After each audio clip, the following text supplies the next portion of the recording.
सतगुरुदेव की जय। बंदी छोड़ कबीर परमेश्वर जी की जय।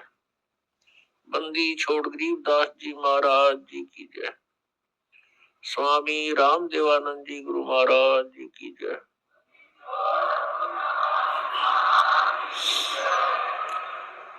सत साहिब कर जोरूं विनती करूं, धरूं चरण पर शीश। गुरु जी राम देवानंद जी महाराज ने दियो नाम बख्शीश। कोटि कोटि सिजदा करूं, कोटि कोटि प्रणाम।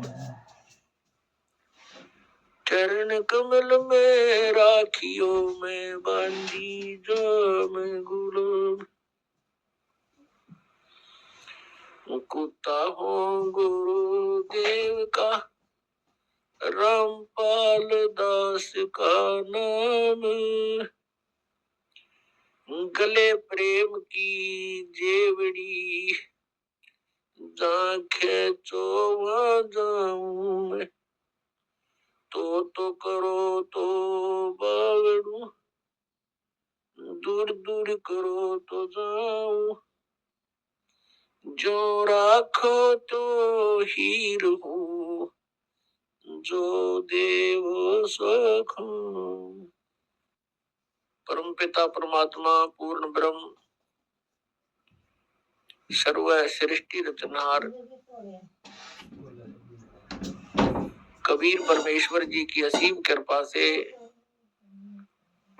आप सभी पुण्यात्माएं सत्संग सुन रहे हैं।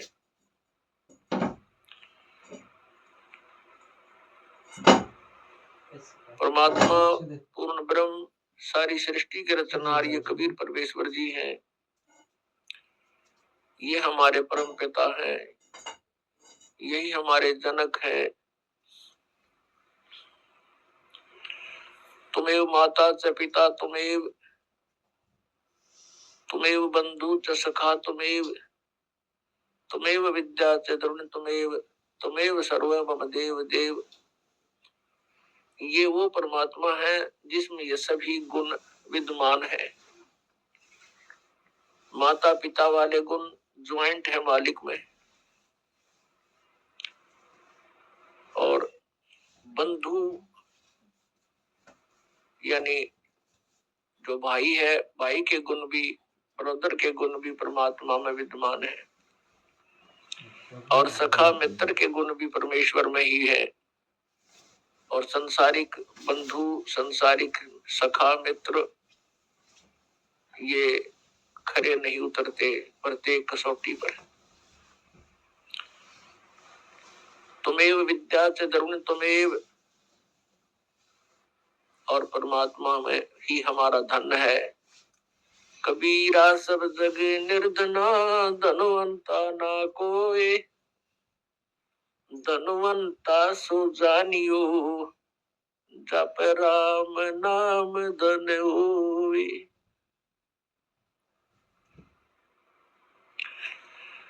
और परमात्मा भी ही हमारी विद्या है, अर्थात तत्व ज्ञान ही हमारा वास्तविक शिक्षा है, विद्या है, ज्ञान है। ये आध्यात्मिक विद्या हमारे पास नहीं है तो संसारिक विद्या केवल रोजी रोटी पेट के निर्वाह के लिए ही होता है, ये पर्याप्त नहीं है। तुमेव सर्व मम देव देव, हे सब प्रभुओं के भी प्रभु, सब देवों के देव, भगवानों के भगवान यानी सुप्रीम पावर, हे सर्वशक्तिमान, सबके मालिक, आप ही हमारे सर्वस्व हो, सब कुछ हो।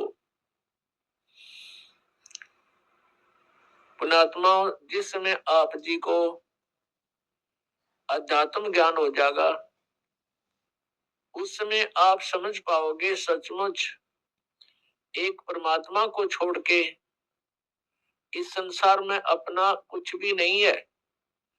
परमात्मा स्वयं आकर के ये तत्व ज्ञान सतलोक से आकर के हमें बताते हैं। काया तेरी है नहीं, ये माया कहाँ से होवे, चरण कमल में ध्यान रखो, इन दोनों को खोए। नंगा आया जगत में, नंगा ही तू जावे, बीच में ख्वाबी ख्याल है, ये मन माया भरमावे।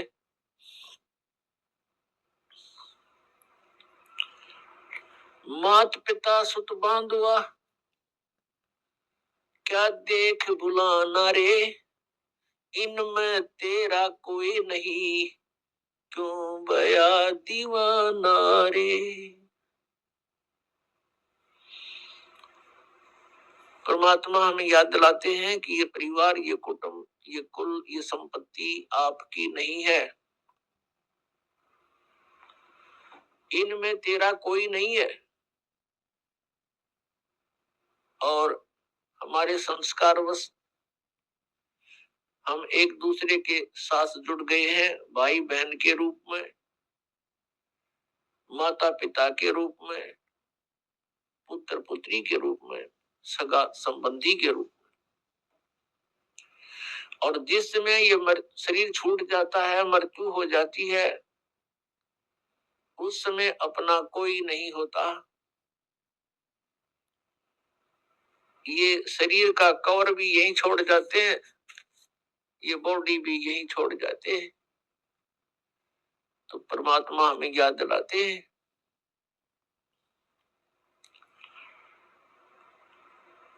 परमात्मा कहते हैं कि तुम यहाँ के वासी नहीं हो, आपका ये ठीक ठिकाना नहीं है, आपका ये स्थायी स्थान नहीं है। 21 ब्रह्मांड के अंदर परमात्मा कहते हैं तुम्हारा मूल स्थान नहीं है, ठिकाना नहीं है। जैसे आप जी का यहाँ जन्म हुआ, मृत्यु होते ही चलो चलो, फिर पुण्य के आधार से स्वर्ग, पाप के आधार से नरक। जब स्वर्ग का समय पूरा होता है तो वहां से भी मृत्यु, चलो नरक में डालो, नरक का समय पूरा होते ही चलो, फिर गधा बन गया आके पृथ्वी पर, गधे का समय पूरा होते ही फिर कहेगा चलो मृत्यु होगी, फिर कुत्ते की योनि में, फिर मृत्यु होती है कुत्ते की, फिर वहां से चलो, फिर कभी 84 लाख योनियों में कष्ट उठाकर फिर मनुष्य शरीर प्राप्त होता है। तो फिर यही क्रियाएं, और सत भक्ति ना करी तो मृत्यु होती, फिर चलो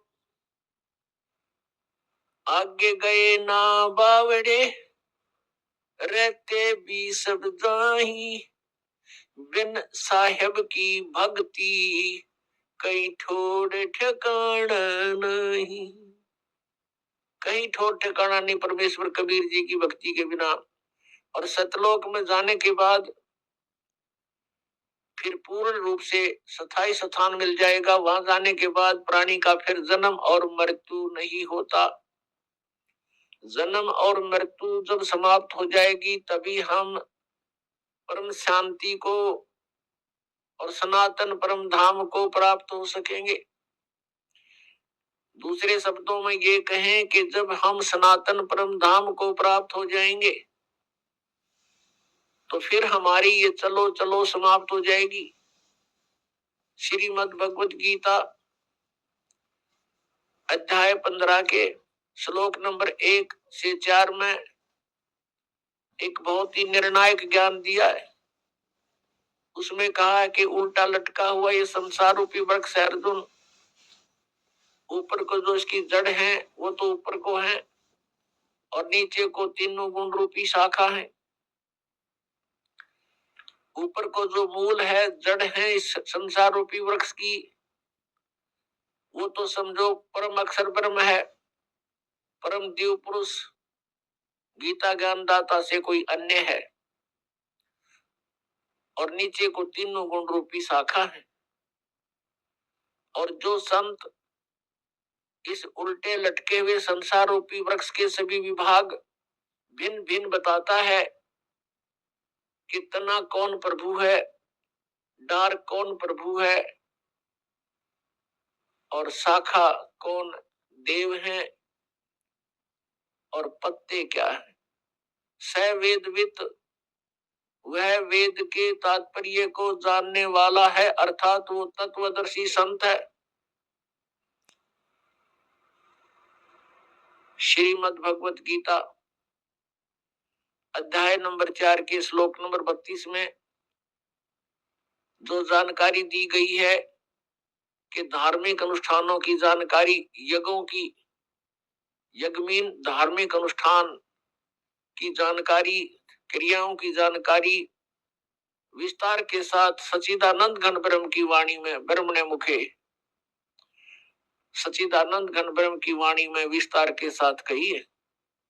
और उनको जानने के पश्चात तो सर्व कर्म बंधन से मुक्त हो जाएगा। वो तत्व ज्ञान है। गीता जी अध्याय नंबर 4 के श्लोक नंबर 34 में कहा कि उस तत्व ज्ञान को तू तत्वदर्शी संतों के पास जाकर समझ। उनको दंडवत प्रणाम करने से, कपट छोड़कर उनसे विनय करने से वो तत्वदर्शी संत तुझे परमात्म तत्व का ज्ञान कराएंगे। तो यहाँ गीता जी अध्याय नंबर 15 के श्लोक नंबर 1 में तत्वदर्शी संत की पहचान बताई है कि ऊपर को जड़ वाला, नीचे को तीनों गुण रूपी शाखा वाला ये तत्व, ये संसार रूपी वृक्ष है। जो संत इसके सभी विभाग बता देगा तो वो तत्वदर्शी संत है। परमेश्वर स्वयं आते हैं अपने सतलोक से चलकर, वे हमें ज्ञान देते हैं, यथार्थ जानकारी वही बताते हैं, तत्व ज्ञान का को भी वही समझाते हैं। परमेश्वर ने सच्चिदानंद घन ब्रह्म की वाणी में, अर्थात अपने उस तत्व ज्ञान में, सूक्ष्म वेद में 600 वर्ष पहले कबीर वाणी में कहा है, अक्षर पुरुष एक पेड़ है, निरंजन वा की डार और तीनों देवा शाखा हैं, ये पात रूप संसार है। परमेश्वर ने 600 वर्ष पहले आके बताया है कि ऊपर को जो जड़ है वो तो मूल मालिक है, वो स्वयं परमेश्वर है। उससे बाहर जो तना दिखाई देता, पृथ्वी से बाहर जो तुरंत जो भाग, जो हिस्सा पेड़ का दिखाई देता है उसको तना कहते हैं। अक्षर पुरुष तो समझो तना है, और उस तने के ऊपर एक मोटी डार होती है, उनमें से एक मोटी डार उसको अक्षर पुरुष जानो, ज्योत निरंजन। और उस डार के फिर 3 शाखाएं हैं, रजगुण ब्रह्मा, सतगुण विष्णु, तमगुण शिव जी। और उन शाखाओं के आगे फिर पत्ते जो है वो संसार समझो। परमेश्वर ने अपने द्वारा रची हुई सृष्टि का ज्ञान स्वयं ही आकर के देना पड़ा। और परमेश्वर के ज्ञान के अतिरिक्त जो भी हम सुनते रहे वो पूरा अज्ञान था, लोक वेद था। पुण्यात्माओं, परमेश्वर ही स्वयं आकर के ज्ञान देते हैं, चारों वेद गवाही देते हैं। और जिन महापुरुषों को, पुण्यात्माओं को परमात्मा आकर मिले यहाँ पृथ्वी पर, उन महापुरुषों की अमरवाणी, उनका अनुभव आज हमें वो गवाही दे रहा है, साक्षी देता है कि वो परमात्मा ऐसी लीला करता है। ऋग्वेद मंडल नंबर 9 सूक्त नंबर 86 मंत्र 26-27 में, ऋग्वेद मंडल नंबर 9 सूक्त 82 मंत्र 1, 2, 3 में, ऋग्वेद मंडल नंबर 9 सूक्त 96 के मंत्र 16 से 20 में, ऋग्वेद मंडल नंबर 9 सूक्त 20 के मंत्र 1 में, ऋग्वेद मंडल नंबर 9 सूक्त 1 के मंत्र 8 और 9 में, और भी अनेकों स्थानों पर ऋग्वेद मंडल नंबर 9 सूक्त 94 के मंत्र 1 में। इन सब में मिलाकर के इसका निष्कर्ष ये बनता है कि वो पूर्ण परमात्मा, परमेश्वर, अमर पुरुष सत्य पुरुष कबीर देव है, वो कबीर साहब है, और वो सतलोक से गति करके आता है अपने निज स्थान से जहां वो रहते हैं, और यहाँ पृथ्वी पर आकर के पुण्यात्माओं को मिलते हैं, उनको ज्ञान से परिपूर्ण करते हैं। उस परमेश्वर का नाम कबीर देव है। वो परमात्मा 3 प्रकार से लीला करते, अपने 3 प्रकार के शरीर की स्थिति में रहते हैं। एक प्रकार का शरीर सतलोक के अंदर, एक तेजो में शरीर है परमात्मा का, सतपुरुष का, सतलोक के अंदर। उसमें एक रोमकूप की इतनी शोभा है, करोड़ सूर्य मिला दे, करोड़ चंद्रमा मिला दे, उनकी रोशनी भी एक रोमकूप के प्रकाश के सामने फीकी रहे। वो परमात्मा वहां स्थायी रूप में रहते हैं। अन्य रूप बना करके वो परमात्मा प्रत्येक युग में एक लीला करते हैं, एक नवजात शिशु का रूप धारण करते हैं, और किसी सरोवर तालाब में या झील में आकर के कमल के फूल पर विराजमान होते हैं, बालक रूप बना के एकांत स्थान, वन में, जंगल में। और जल के ऊपर प्रकट होने के कारण परमेश्वर को नारायण बोलते हैं। ये क्रियाएं परमात्मा सुनियोजित और पूर्व निर्धारित तरीके से करते हैं, और कोई संस्कारी हंस उनको वहां से उठा ले जाते हैं। फिर उस परमेश्वर की परवरिश की लीला कुंवारी गायों से होती है। जब परमात्मा छोटी ही आयु के होते हैं, तभी से अपना उद्देश्य पूरा करने के लिए विद्वानों के साथ शास्त्रार्थ करना शुरू कर देते हैं, उनसे प्रश्नोत्तरी करते हैं आध्यात्मिक मार्ग की, और बड़े बड़े विद्वानों के छक्के छुड़ा देते हैं। ज्ञान के अंदर उनको परास्त कर देते हैं। और तीसरी स्थिति है परमात्मा के शरीर की, कि वे कहीं पर भी कभी भी प्रकट हो जाते हैं, एक साधु वेश बनाकर,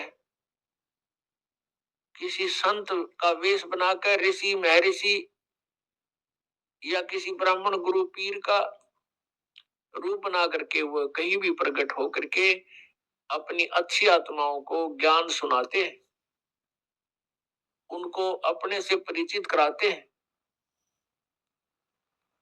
पुण्यात्माओं ये पवित्र वेद परमात्मा की महिमा का ऐसे गुणगान करते हैं, और वेद ये भी बताते हैं कि वो अपने द्वारा रची हुई सृष्टि को, उसकी जानकारी परमेश्वर ही स्वयं ही ठीक ठीक बताते हैं, और अन्य तो केवल अटकल ही लगाया करते हैं। तो ये सभी गुण जिसके अंदर है, वेद कहते हैं वो परम अक्षर ब्रह्म है, वो पूर्ण परमात्मा है, और वो पूर्ण परमात्मा ही अपने द्वारा रची हुई सृष्टि को यथार्थ रूप में ज्ञान देते हैं, और वो परमात्मा स्वयं ही आकर के ज्ञान प्रचार करते हैं। वो तत्वदर्शी संत का रोल भी करते हैं, स्वयं ही करते हैं, और वो परमात्मा कवियों की तरह आचरण करते हैं। पुण्यात्माओं, सबसे पहले हमने अपने भगवान को पहचानना है, तभी हम आगे कदम रखें। जैसे पहले हम अपने नोट को खरा और खोटा चेक करा लें तो अच्छा रहे, नहीं तो वहां प्लेटफॉर्म पर जाने के बाद फिर कुछ नहीं बनेगा।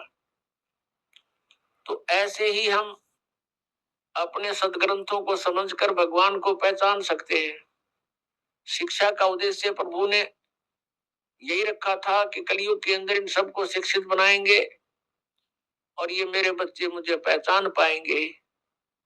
अभी तक तो ये गुरु और ऋषि महर्षि पीर ये हमें अपने ही अज्ञान के आधार से आधारित रखते थे, लोक वेद सुनाया करते थे जो वेदों सदग्रंथों के विरुद्ध था,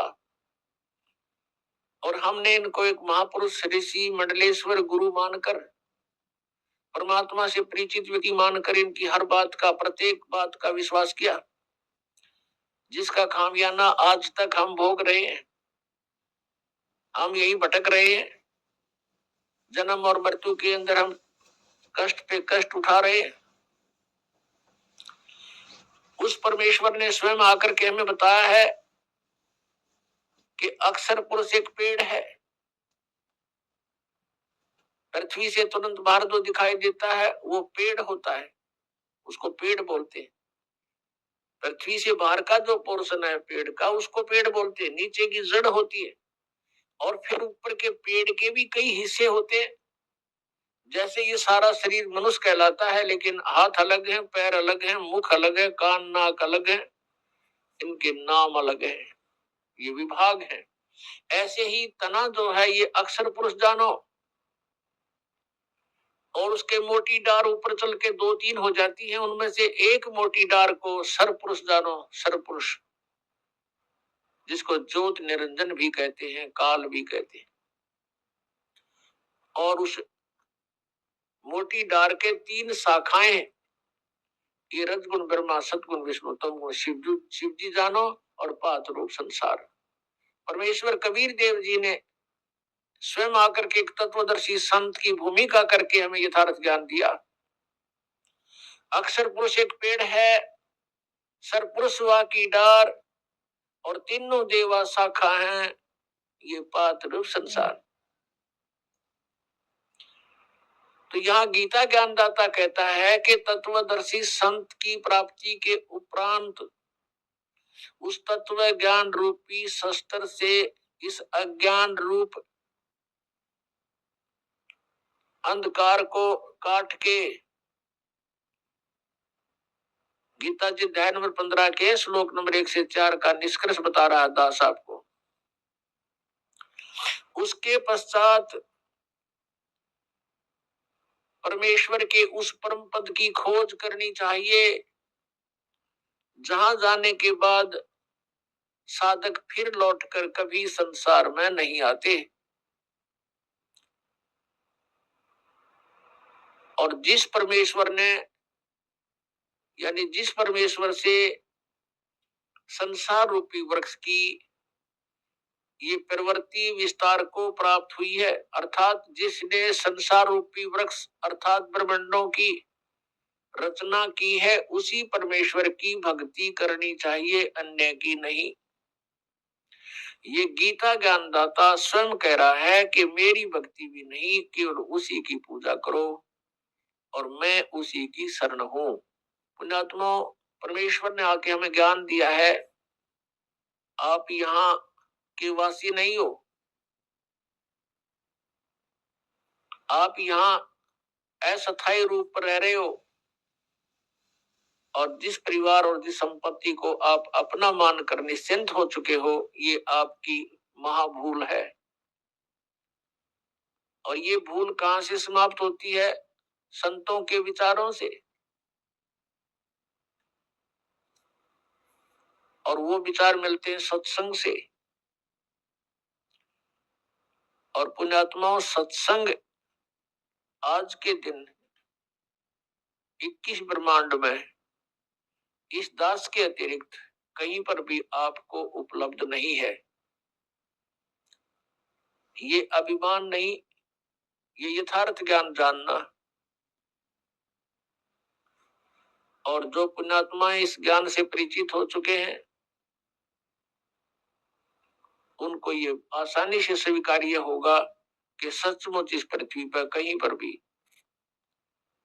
वास्तविक आध्यात्मिक ज्ञान नहीं है।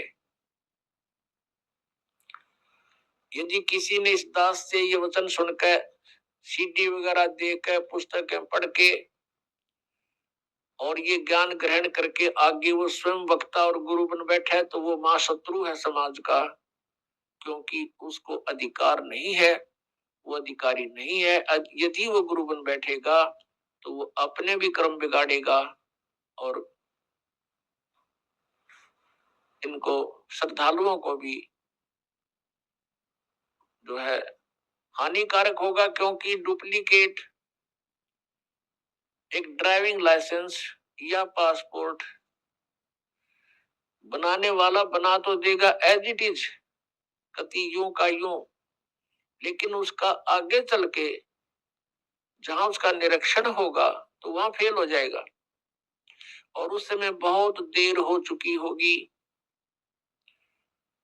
ये ओरिजिनल और डुप्लीकेट पासपोर्ट का अर्थात अधिकारी और अनधिकारी से लिए हुए नाम की दीक्षा का आपको उस समय जानकारी होगी जब आपकी मृत्यु हो चुकी होगी, शरीर छूट चुका होगा, और उस समय आपकी बाजू यमदूतों के हाथों में होगी, और आप कह रहे होगे कि मैंने गुरु बना रखा था तो मुझे क्यों पकड़ रहे हो। फिर वो बताएंगे चलो तेरे पहले लाइसेंस का, तेरे पासपोर्ट को चेक कराते हैं। फिर वो ले जाएंगे वहां धर्मराज के पास और उसको कहेंगे ठोको नरक में, इसके गुरु को भी लाओ पकड़ के, ये डुप्लीकेट गुरु था इसका, इसलिए नरक में डाल दो। तो पुण्यात्मा सत्संग में आने से ये ज्ञान होता है। तो गीता जी अध्याय नंबर 18 के श्लोक नंबर 62 में कहा कि अर्जुन तू सर्व भाव से उस परमेश्वर की शरण में जा, उसकी कृपा से ही तू परम शांति को और सनातन परम धाम को प्राप्त होगा। जब तक जन्म मृत्यु है शांति नहीं हो सकती प्राणी को, और जब तक ये इस 5 तत्वों के पुतले में जकड़ा हुआ है तब तक ये निर्भय नहीं हो सकता। 21 ब्रह्मांड में कोई भी प्राणी निर्भय नहीं है। कहते हैं ब्रह्मा का आसन डिगा जब सुनी काल की गाज, कहते हैं जब काल ने दहाड़ मारी उस समय यहाँ के प्रधान ब्रह्मा जी का भी आसन डगमगा गया, वो भी भयभीत हो गया। आपने कथा सुनी है कि भस्मागिरी नाम का एक तपस्वी था, भगवान शिव की तपस्या ही करता था, उनको इष्ट मानकर जब भगवान शिव प्रसन्न हुए उनसे पूछा बोल क्या मांगता है साधक। भस्मागिरी ने कहा कि मुझे भस्म कड़ा दे दो। वचन बद्ध करके भगवान शिव से कड़ा मांगा, भगवान शिव ने वो भस्म कड़ा दे दिया। उसके पश्चात वो भस्मागिरी भगवान शिव को मारने के लिए उद्यत हो गया और कहा शिव जी होले होशियार, अब तुझे मारूंगा, पार्वती को पत्नी बनाऊंगा। तब भगवान शिव भयभीत होकर के भाग लिए। आगे आगे भगवान शिव, पीछे पीछे भस्मागिरी यानी पुजारी, आगे भगवान। कहने का भाव ये है कि यहाँ कोई भी प्राणी निर्भय नहीं है। तो जब तक हम उस सनातन परम धाम में नहीं चले जाएंगे तब तक न तो हमारी ये चलो चलो मिटे और न ही हमारा भय मिटे। अभय पद भी वहीं प्राप्त होगा। दास गरीब अभय पद परसै और मिले राम अविनाशी। जिन महापुरुषों को परमात्मा प्राप्त हुए उनमें से कौन कौन है जो इस दास के नॉलेज में है। आदरणीय धर्मदास साहिब जी, आदरणीय मलुकदास साहिब जी, आदरणीय नानक साहिब जी, आदरणीय दादू साहिब जी, आदरणीय गरीबदास साहिब गांव छुड़ानी जिला जज्जर हरियाणा वाले, और आदरणीय घीसा दास साहिब जी। अपने आत्मा गरीबदास जी का पूरी डिटेल इसलिए देनी पड़ती है कि गरीबदास नाम के कई नकली संत भी जो है वेल नोन हुए हैं,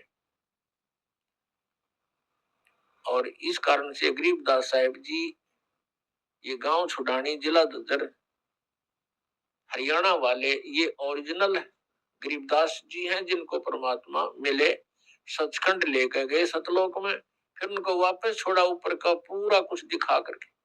उसके बाद उन्होंने आंखों देखा जो विवरण अपने एफिडेविट में अपने अनुभव की प्रत्यक्ष दृष्टा रूप में जो ज्ञान उनको हुआ वो वाणी लिखी उनमें प्राप्त होता है। उनमें से आपको सुनाते हैं। राम सुमर राम सुमर राम सुमर हंसा, राम सुमर राम सुमर राम सुमर हंसा, भक्ति जान ज्ञान ध्यान छाडो कुल बंसा, कोटि कर्म भरम जार पार तुहे उतारे, मुक्ति लोक पावे मोख नाम जो उचारे, सूरत चंद कोटि चंद जलकत पल माही, पद विमान है अमान आद अंत नाही, नराकार अधरधार वार पार नाही, व्यापक है महबूब खूब धूप है न छाई, शंखतूर दर्जहूर झिलमिल झिलरंगा, सुने नाद संग साध चरण कोटि गंगा, अरस कुरस नूर दरस तेज पुंज देखा, कोटि बान साच मान रूप रोम रोम पेखा, अमृत रस अमी खीर खुर्दनी खुशहाली, प्याले मस्ताक पाख लालन शेर लाली, नाद बिंद घट आकार दे गिरे नाही, निर्मल निर्दोंद ऐन देखते ही होवे चैन पलकन के माही, आद मूल रतन फूल सवेत पद सुभाना, गरीब दास जहां बास दरस में दीवाना। आदरणीय गरीबदास साहब जी कहते हैं कि राम सुमर राम सुमर राम सुमर हंसा और भक्ति जान ज्ञान ध्यान ये छोड़ो कुल बंसा। राम सुमर भगवान का भजन करो, भजन करो, परमात्मा को याद करो और भक्ति को जानो, यथार्थ ज्ञान को समझो और छाड़ो कुल बंसा। ये यहाँ के जो कुल हैं ये तो आपके एक दिन रहने ही नहीं है, इनको यदि आप जीते जी छोड़ दोगे तो यहाँ से आस्था हट जाएगी आपकी। मरने के उपरांत कोई इसका उपचार नहीं होता, जीते जी आपको इतना ज्ञान हो जाना चाहिए कि हम जिस परिवार में रह रहे हैं ये हमारा नहीं है, और ये भी नहीं कि हम इसको त्याग कर छोड़कर या इससे हेट नफरत करें, ये हमारी फिर हंस रूप में नहीं है। हमने हंस बनना है। हंस का अर्थ होता है कि दूध और पानी को छान कर और यथार्थ वस्तु को ग्रहण कर ले, जल को छोड़ देता है। हंस एक पक्षी होता है,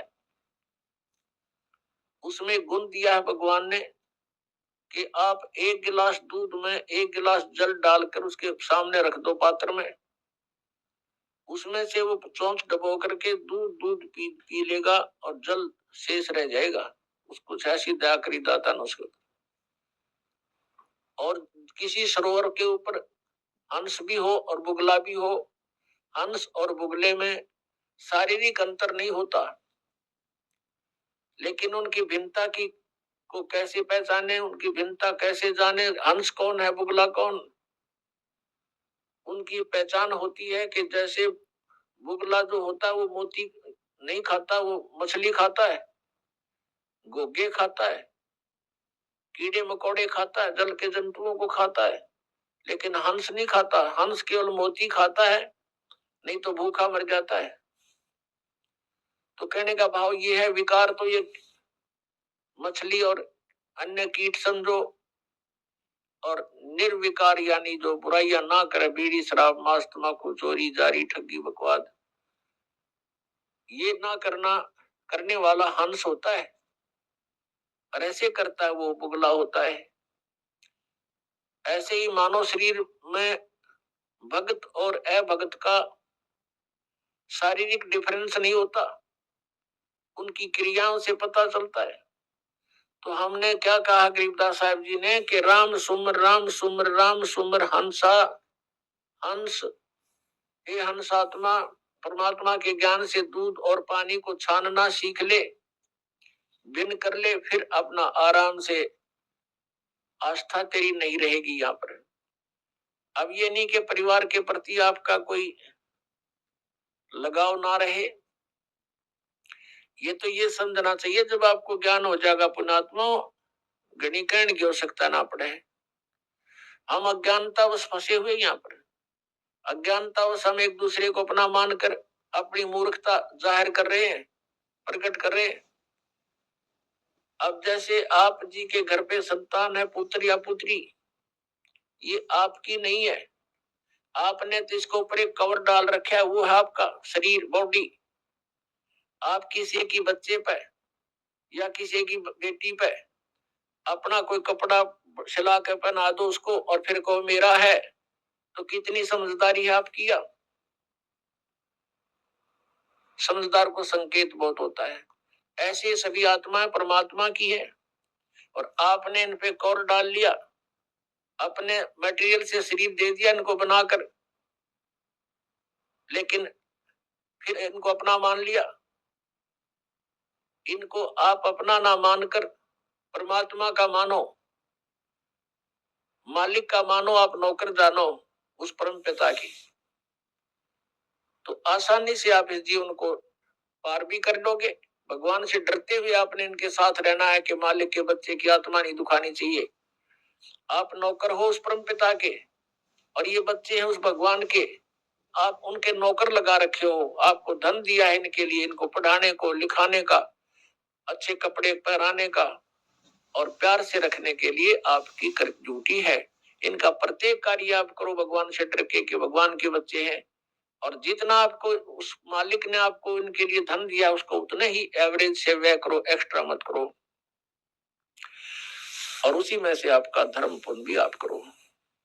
तो ये ज्ञान आपको धीरे धीरे होगा, कहने से नहीं होता, एक दो बार में भी नहीं बात या दस्ती, क्योंकि हमारे ऊपर इन तीनों भगवानों का, तीनों प्रभुओं के अंदर से निकल रहे इन गुणों का विशेष प्रेशर है, बहुत जबरदस्त इफेक्ट है। तो धीरे धीरे ये ज्ञान सुनने से, परमात्मा के मंत्र, एंटीबायोटिक, ये कैप्सूल खाने से, तो ये नशा और ये इनका प्रभाव हमारे ऊपर से कम होगा। रजगुण ब्रह्मा जी, सतगुण विष्णु जी, तमगुण शिव जी, ये तीन प्रभु हैं और एक एक विभाग के मंत्री हैं। एक ब्रह्मांड के अंदर ये पृथ्वी लोक, ऊपर स्वर्ग लोक और नीचे पाताल लोक को, इन तीन लोकों के ऊपर ये एक एक विभाग के विभागीय मंत्री हैं, और इनके अंदर से एक ऐसी तरंग निकलती है जैसे, और वो कैसे प्रभावित कर रही है हमारे को, जैसे रसोई के अंदर, किचन में छौंक लगता है मिर्चों का, और वो छौंक का जो ओरिजिनल वस्तु, तो साकार वस्तु तो रसोई में, उससे निकली हुई तरंग ने वो जाकर के उस शक्ति ने, निर्गुण शक्ति, निराकार शक्ति निकलती है उसके अंदर से, और उसने जाकर के अन्य कक्षों में बैठे हुए व्यक्तियों को भी प्रभावित कर दिया, उनको छींकें आने लगी। वो छींकें ना आने देना उन व्यक्तियों की बस की बात नहीं, छींक आएंगी उस मिर्च के प्रभाव से, रोक नहीं सकते। अब साकार वस्तु रसोई में, उसकी निराकार शक्ति ने कहा इफेक्ट कर दिया, ऐसा इन भगवानों की अंत के अंदर से निकल रहे इन गुणों की शक्ति समझो, ये गुणता समझो। भगवान ब्रह्मा जी, भगवान विष्णु जी, भगवान शिव जी, ये अपने ऊपर के लोकों में रहते हैं, इनकी राजधानियां अलग अलग, और वहां पर बहुत बड़ा इनका राज्य है। इनकी अलग से राजधानी में इनके पुजारी वहीं जाकर के देव पद प्राप्त करते हैं। वहां रेस्टोरेंट बने हुए हैं जिनको स्वर्ग बोला जाता है। तो ये भगवान मूल रूप में वहां रहते हैं अपने स्थानों पर। वहां से इनकी बॉडी से, इनके शरीर से निकल रहा ये निराकार पावर, निकल रही शक्ति, ये हम तीन लोक के प्राणियों को प्रभावित करती है। रजोगुण के प्रभाव से हम संतानोत्पत्ति करते हैं। संसारिक सुखों की इच्छा हमारे अंदर प्रबल रहती है, जीव के बस की बात नहीं। जैसे छींक ना आना, ये जीव के बस का नहीं, ऐसा ही समझो। इस वासना के कारण कितने भिन्न भिन्न प्रकार के ऋषियों की कथाएं आप देख सकते हो इतिहास में। उनके इतिहासों में उन्होंने चेष्टाएं की कि हम वासना को काबू करें, अंत में वो फेल ही रहे। ऐसे ही ये ममता, जो एक दूसरे में ममता, मोह, संपत्ति में मोह, पुत्रों में मोह, माता पिता के अंदर लगाव, पति पत्नी में आपस में प्रेम, तो ये जो है जीव के बस का नहीं। ये भगवान विष्णु के सत्वगुण के दबाव से हम सब एक दूसरे से चिपके हुए हैं। और तीसरा तमोगुण है, ये भी हमें बहुत प्रभावित रखता है। जरा सा भी कोई कहा सुनी हो जाती है तो मारने मरने को तैयार हो जाते हैं। तो इस प्रकार इन तीनों गुणों से हम प्रभावित हैं। तो कहने का भाव ये है कि जो प्रसंग चला है कि भक्ति जान ज्ञान धान और छाडो कुल वंशा, कि तुम इस परिवार को या अपने कुल को भूल जाओ। भूलने का तात्पर्य यह है कि परमात्मा को याद करो। उद्देश्य आपका रहे कि सतलोक जाएं। और जिस कुल को हम मानते हैं अपना, ये कुल अपना नहीं है। कल मृत्यु हो जाए, परसों को गधे में जन्म हो गया तो गधा कुल, गधे वाली जो वह हमारी जाति कुल हो जाएगा। आज हम अपने माता पिता को यहाँ अपना मानते हैं, कल मृत्यु होगी, कुत्ते का जन्म हुआ तो कुत्ता माता पिता हो गए। तो यहाँ परमात्मा कहते मात पिता मिल जावेंगे, मात पिता मिल जावेंगे 184 माँ। ये सतगुरु सेवा और बंदगी भाई फेर मिलन की ना। माता पिता तो जहां भी आपका जन्म होगा वहीं मिल जाएंगे। पशु योनि में गए वहां माता पिता, पक्षी योनि में गए वहां माता पिता, लेकिन मनुष्य जीवन के अंदर आपको माता पिता भी प्राप्त है, लेकिन इसमें आप परमात्मा भी प्राप्त कर सकते हो। कोटि कर्म भरम जार पार तुहे उतारे, मुक्ति लोक पावे मोख नाम जो उचारे।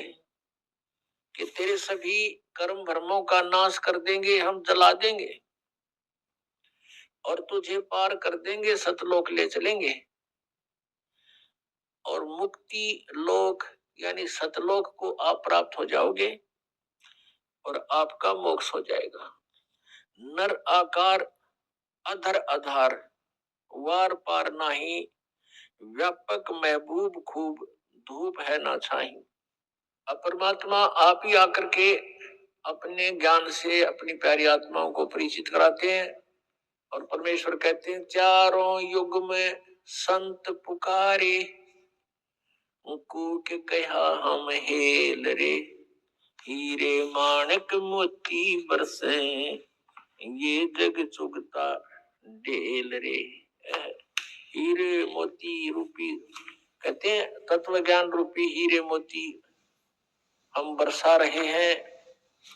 और ये जग चुगता ढेल रे, ये तत्व ज्ञानहीन लोक वेद के आधार से जो साधना करते हैं वो तो डड़े इकट्ठे कर रहे हैं, कंकर पत्थर रूपी धन है उनका। और गरीबदास जी कहते हैं कि राम सुमर राम सुमर राम सुमर हंसा। और क्या बताते हैं, अरस कुर्श नूर दर्श तेज पुंज देखा, नर आकार अदर्द आधार। गरीबदास जी कहते हैं कि मैंने परमात्मा को देखा, बहुत नूरी शरीर है, मनुष्य सदृश उनका आकार है, और अमृत रस अरस कुरस नूर दरस, अरस के कुरस पर, आसमान के अंतिम छोर में, यानी सतलोक के अंदर, ध्रुवलोक के तीसरे पृष्ठ पर, जैसे वेद बताते हैं।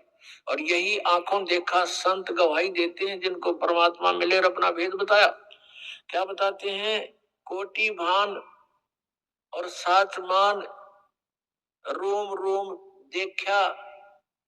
गरीबदास जी कहते हैं उस परमेश्वर के एक रोम को में करोड़ सूर्य मिला दे। और कहते हैं सतमान जो मैं कह रहा हूं, मैंने रोम रोम देखा उस परम पिता का। तो पुण्यात्मा, सबसे पहले तो हमें ये विश्वास हो कि हम जिसको भगवान माने हुए हैं, जान रहे हैं, वो भगवान भी है कि नहीं।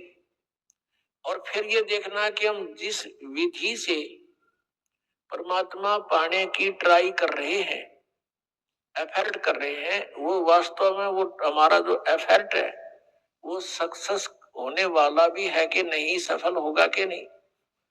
अब जैसे ये तो ज्ञान हो गया कि पृथ्वी के अंदर नीचे मीठा जल है, शीतल। अब उसको प्राप्त करने का तरीका कौन सा है? किसी ने लकड़ी की डंडी दे रखी, आगे छोड़ कर कहती इससे खोदो। वो लकड़ियों से खोदने से वो जल प्राप्त नहीं हो सकता। उसका एक प्रॉपर वे है, उसका एक विशेष प्रोसेस है, प्रोसीजर है। जैसे हैंडपंप लगाना होता है तो उसमें बोकी लगाई जाती है, एक यंत्र होता है बोकी, लोहे की पाइप का ही, और पाइप के अंदर डालकर उसको ऐसे ऊपर नीचे मारना शुरू करते हैं, मिट्टी बाहर निकालते रहते हैं, अंदर जाती रहती है पाइप। ये तरीका है उस जल के, यानी हैंडपंप लगाने का, यानी शीतल जल पाने का। ज्ञान तो केवल इतना बताएगा कि ये परमात्मा है और वहां रहता है, और वो मिलेगा कैसे, वो भी ज्ञान बताएगा। तो वो जो कैसे मिलता है वो विधि एक ही है, अन्य नहीं हो सकती। तो इस प्रकार से वो साधना हमारे सदग्रंथों में वर्णित है कि ऐसे भगवान मिलता है इन मंत्रों के जाप से।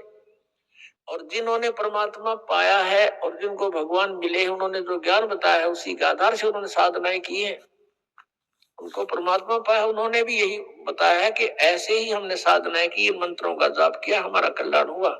यहाँ गरीबदास जी महाराज जी कह रहे हैं कि कोटि भान और साची मान सतमान, रोम रोम देखा, रोम रोम देखा हमने भगवान का। ये निराकार बताते हैं, ये झूठ बोल रहे हैं। आगे क्या बताते हैं? काल करे सो आज करो,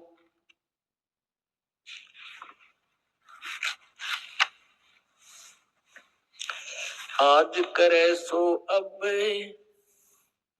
पल में परले हो जागी, फिर करोगे कब। आज का लाहा लीजियो, कल किसको होई, ये तन मट्टी में मिले, जाने सब कोई। आज का लाहा लीजियो, कल किसको होई, यो तन मट्टी में मिले, जाने सब कोई।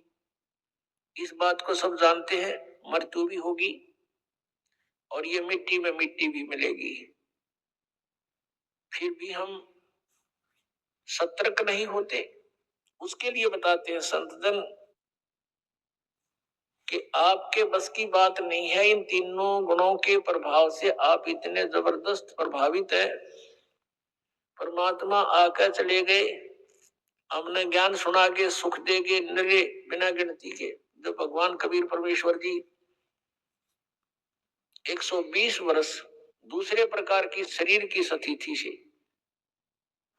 एक नवजात शिशु का रूप धारण किया, धीरे धीरे बड़े हुए, बचपन से ही सत्संग यानी वचन परमात्मा के बोलने शुरू, अपने ज्ञान प्रचार शुरू किया। उस समय जो भी मालिक की शरण में आया उनको सुख दिया, क्योंकि हम उस कबीर परमात्मा के बच्चे हैं। और अपना बच्चा अपने माता पिता से दुखी नहीं देखा जा सकता। जो भी उसके पास आता है, कोई भी उसकी पीड़ा है, उसको तुरंत राहत दिलाते हैं। तो ऐसे ही परमात्मा समर्थ है, वो स्वयं ही अपने सब सुख दे सकते हैं अपने बच्चों को। तो वो भी आकर चले गए और कहते थे, हम ये अलखला है कुतुब गोश और पीर, गरीबदास खालिक धनी, हमारा नाम कबीर।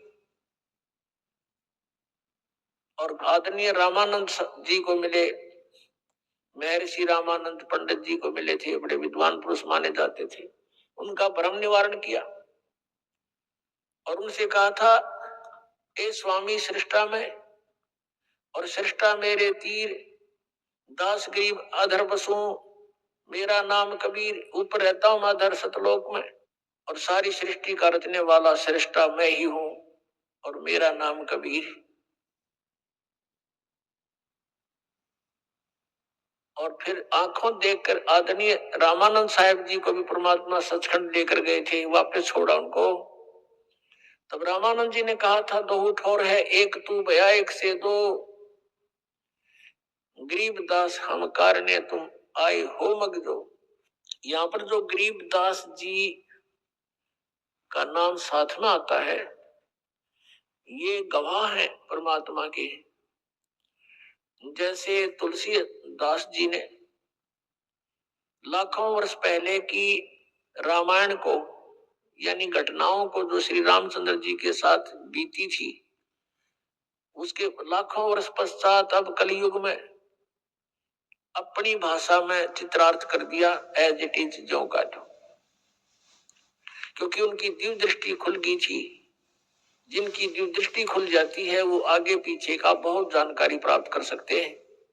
इन दिव्य दृष्टियों में भी अंतर होता है। जैसे सूक्ष्मदर्शी दूरबीन होती है, उनकी रेंज भी होती है, ऐसे ही इनकी भी दिव्य दृष्टि थी।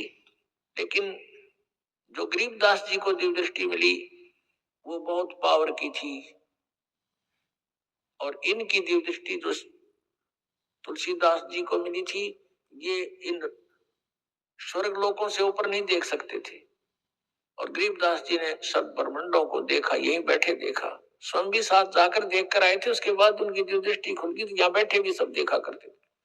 तो उन्होंने भी 600 वर्ष पहले जो परमात्मा आए थे, जो लीला करके गए थे बनारस काशी में जुलाहे के रूप में, वो सब आंखों देखा उस समय का। क्योंकि ये क्रियाएं समाप्त नहीं होती, ये चलचित्र की तरह प्रत्येक प्राणी के अंतःकरण में फीड हो जाती है। जैसे इंटरनेट में जो डाली हुई मैटर है वो सब अपने कंप्यूटर में डाल सकते हैं, विद्यमान रहता है। तो जिसने उसको डालकर ओपन कर लिया, डाउनलोड कर और देखना शुरू कर दिया, तो सब कुछ देख सकता है।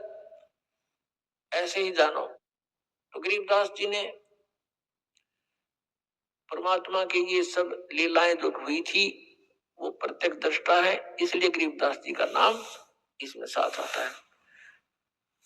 तो आदरणीय रामानंद साहब जी कह रहे हैं कि तुम साहेब तुम संत हो, तुम सतगुरु तुम हंस, गरीबदास तेरे रूप बिना और न दूजा अंश। तुम ही परमात्मा हो, तुम साहेब तुम संत हो, तुम ही यहाँ संत रूप में एक तत्वदर्शी संत की भूमिका भी आप ही कर रहे हो। और तुम सतगुरु तुम हंस, आप ही सतगुरु हो, सच्चा ज्ञान देने वाले और अधिकारी नाम देने के। और तुम ही हंस हो, हंस अर्थात जो एक भक्त के अंदर जो गुण होने चाहिए वो भी कहते हैं, हे परमात्मा आप में ही विद्यमान है। और आपके बिना, आपकी शक्ति के बिना या और न दूजा अंश, आपकी शक्ति से ही सब ब्रह्मांड चल रहे हैं। आपकी शक्ति से सब प्राणों में ये शक्ति है चलने और बोलने की। हे परमात्मा तेरे बिना तो कुछ भी नहीं है।